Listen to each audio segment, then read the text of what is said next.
Le directeur de la DIRPA, le colonel Souleymane Dambélé, a animé ce jeudi matin 2 novembre la conférence de presse mensuelle instaurée par les forces armées maliennes dans le but d'éclairer l'opinion publique nationale et internationale sur l'actualité de l'armée dans le cadre de la lutte contre le terrorisme.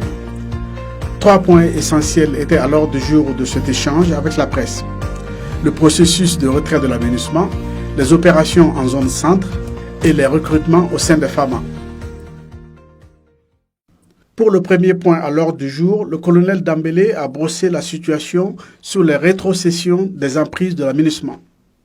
À la date d'aujourd'hui, la mission onusienne s'est retirée de 8 camps au Mali, dont 6 ont été effectivement rétrocédés au FAMA et les 2 autres ont été abandonnés.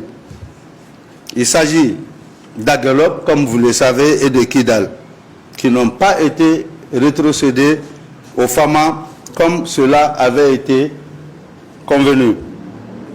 À la date d'aujourd'hui, il reste les transferts des camps d'Ansongo, Mopti, Gao et enfin Bamako. Tout le processus en ce qui concerne les transferts des camps doit être bouclé d'ici le 15 décembre 2023. Quant aux opérations dans les zones du centre, le colonel Dambélé tient à rassurer sur les efforts continus des FAMA afin de sécuriser les personnes et leurs biens. Pour ce qui concerne les opérations, à présent, les forces armées maintiennent la pression sur les groupes armés terroristes et disposent de l'initiative sur le terrain. Cette initiative se traduit sur le terrain par la recherche, mais aussi la neutralisation des combattants terroristes, sans oublier que tous les sanctuaires qui ont été découverts ont été détruits par nos forces dans le cadre de l'opération Kélétigui et du plan Maléco. Donc le commandement militaire a enclenché des opérations continues de surveillance du territoire. Aujourd'hui, aucune portion du territoire malien n'échappe aux forces de défense et de sécurité. Cela voudrait dire que les FAMA s'inscrivent parfaitement dans cette optique afin de permettre aussi au monde paysan. Nous sommes présentement à la période des récoltes et par le passé, il y a 2 ans, 3 ans, 4 ans, l'année dernière, il y avait de l'accalmie. Donc, toutes les dispositions ont été prises pour que les paysans puissent procéder en toute quiétude à la récolte de leur production. Et dans le cadre des opérations d'opportunité, des actions aéroterrestres ont été menées dans les secteurs de Mopti et Boni pour intercepter puis détruire des pick-up et des motos terroristes. Plusieurs terroristes ont été neutralisés, des armes et des moyens de communication ont également été saisis. Le colonel tient à rassurer la population.